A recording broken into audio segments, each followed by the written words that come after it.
One way to learn more about what we do is the book we've written recently called The Enduring Organization. Over 25 years we've been doing this type of work, so our clients have been asking for a long time, why don't you take the time to write something down? And we haven't felt like we needed to do that, number one, and number two, haven't had the time.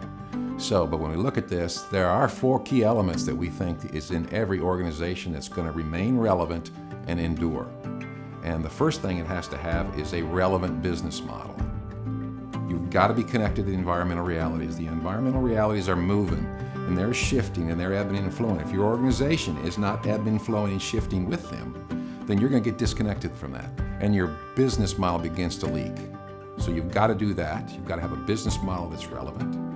You've got to have a leadership group in place that's right-minded, that their environmental reality and their mindsets are in sync. If the environmental realities are shifting, but their mindsets are not keeping current, then you've got leaders who can't pull off the new business model to keep you relevant. So you've got to have leaders with the right mindsets. From there, you've got to have an organization that's capable to deliver that new business model. Does it have the core competencies it needs? The organization needs to be insightful.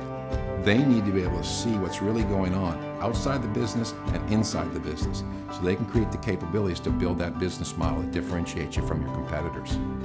And then once you've got that, so now we've got a business model that's relevant, we've got leaders who are right-minded about it, we've got an organization now that has insight about what really needs to be done. Now you got to be able to act on that. So in our last element, in the 4 anchor bolts we call them in our model, is the notion of traction. How do we find those 3 key or 4 levers that move an organization, and how do we get traction?